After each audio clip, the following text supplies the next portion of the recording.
Hey guys, this is Adam with Soul Power Tuning, Soul Power Scooters.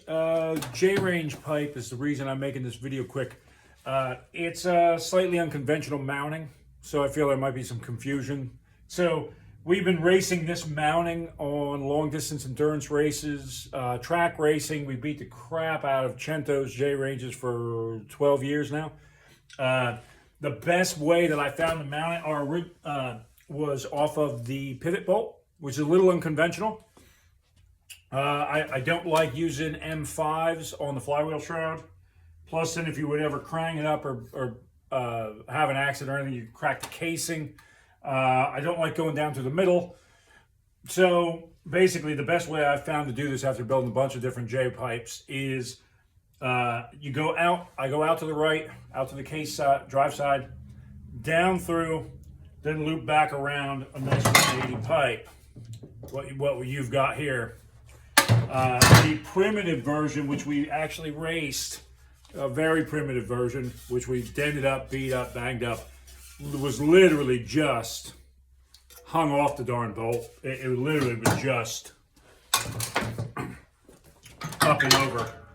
And it hung on the bolt. It never ruined the bolt. Like we never ruined the bolt or anything like that. Steel on steel. We just used to leave the nylock nuts.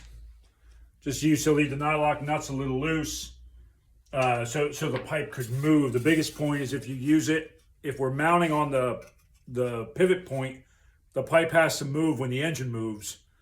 So basically it can't be bound tight, otherwise there'll be no flex and you'll crack something on the header.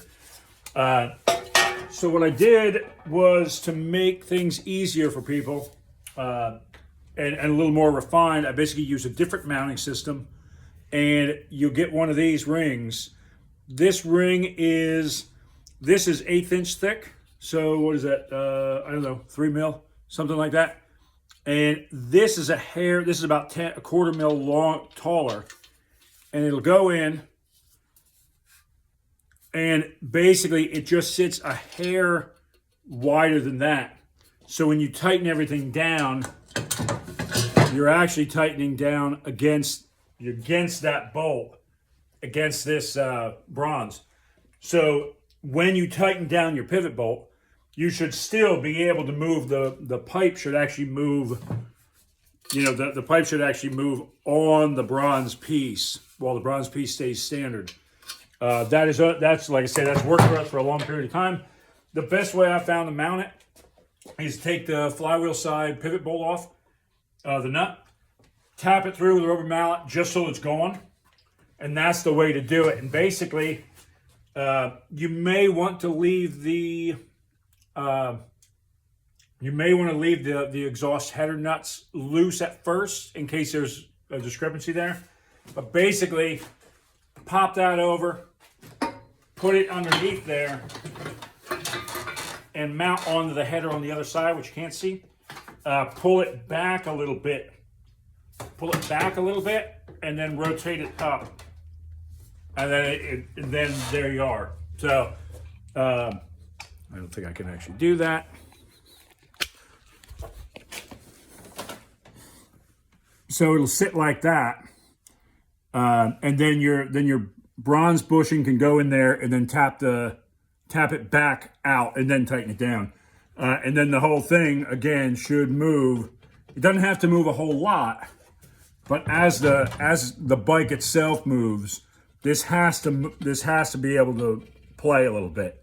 So again, like I say, a little unconventional, but I'm not using M5s.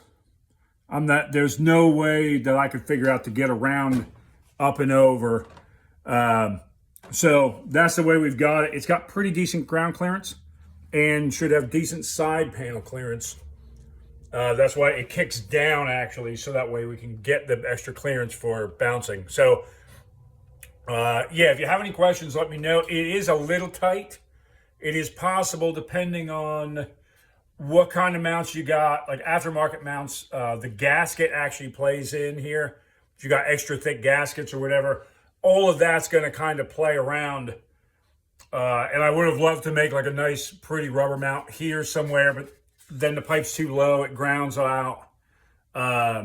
like I say, I've tried everything, and this is the way that works for all of our endurance bikes.